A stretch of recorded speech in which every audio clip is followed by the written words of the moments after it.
طريق العبر مأرب حضرموت، هكذا كان اسمها.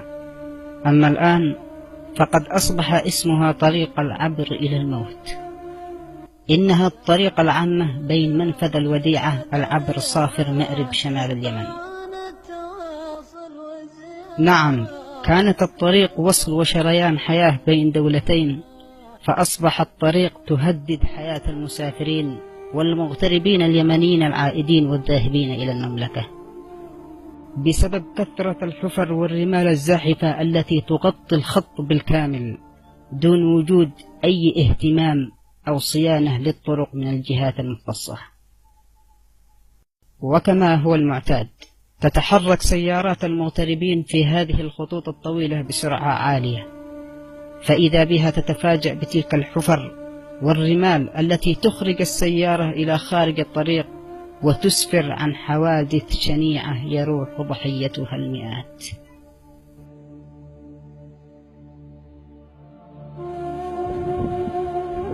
لا إله إلا الله، والله ما عاد يتوقع الواحد من هذا حد يخرج سلم. لا حول ولا قوة إلا بالله.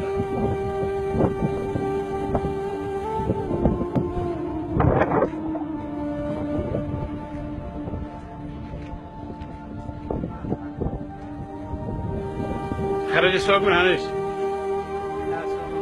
لن أبالغ إذا قلت لكم أن في كل يوم بل كل ساعة تزهق الكثير من الأرواح هنا. وإليكم بعض هذه القصص المأساوية.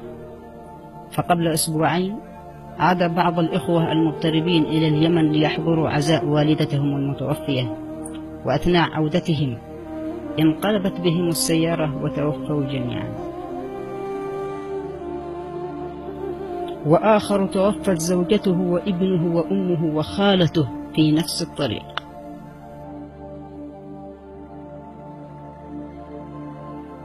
بل ما ذنب هذا المغترب الذي قرر قضاء أيام رمضان في اليمن وخرج مع عائلته وأطفاله، وأثناء سيره في هذه الطريق تفاجأ بحفرة تتسبب في انقلاب سيارته، مما أدى إلى وفاة زوجته وإصابة الأب والأطفال بكسور مختلفة.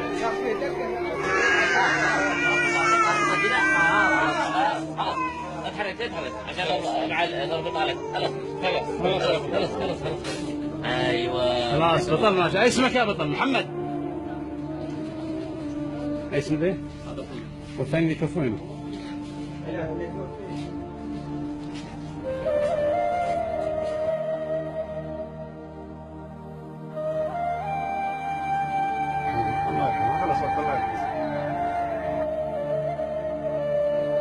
وإليكم بعض الروايات والشكاوي من مغتربين سبق وواجهوا حوادث في هذه الطرقات. عندما تجمع نفسك وتجمع مصاريفك وتشيل سيارتك وتتجه إلى اليمن، الله الله بالسرعة. خط الوديعة يا عباد الله مليء بالحفر، خط الوديعة مليء بالرمل يغطي الطريق. كم من حفرة تشيل السيارة مسافة، فالله الله بالسرعة. أخي الحبيب، اللي بيحصل في طريق العبر مأرب حفر ورملة زاحفة تزحف نص الخط، وأحيانا تغطي الخط كله، وجمال سايبة. أنا حصل لي موقف يوم سهيت على الخط كذا بس وطحت في حفرة، والله العظيم انكسر علي الجنط وانفقع علي الكفر، وقعدت ساعتين بين الشمس والحر. أنا المواطن اليمني رضوان سعيد مقيم في تايلاند. مشينا في خط ذمار العبر مأرب، وهو خط حقيقة لا يصلح للسير ولا لحركة المرور بسبب كثرة النقاط التي تبتز المواطنين، وبسبب كثرة الحفر والمطبات التي تعيق السير والوصول إلى الوجهة، ولربما بعضهم فقد الرحلات الطيران في سيئون بسبب هذه الحفر والمطبات والتأخير في النقاط للأسف الشديد.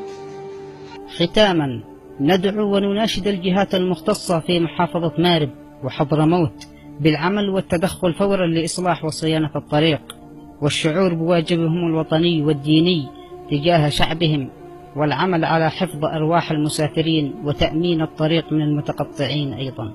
فإن نجا المسافر من طريق الموت فلن ينجى من المسلحين والمتقطعين في طرقات وصحراء العبر.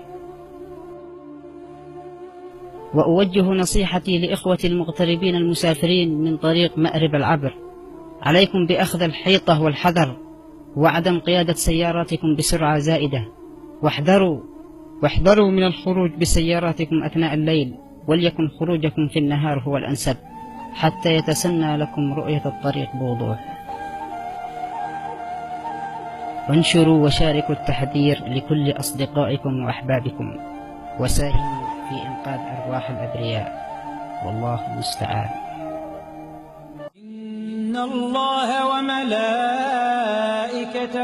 يصلون على النبي يا أيها الذين آمنوا صلوا عليه وسلموا تسليما.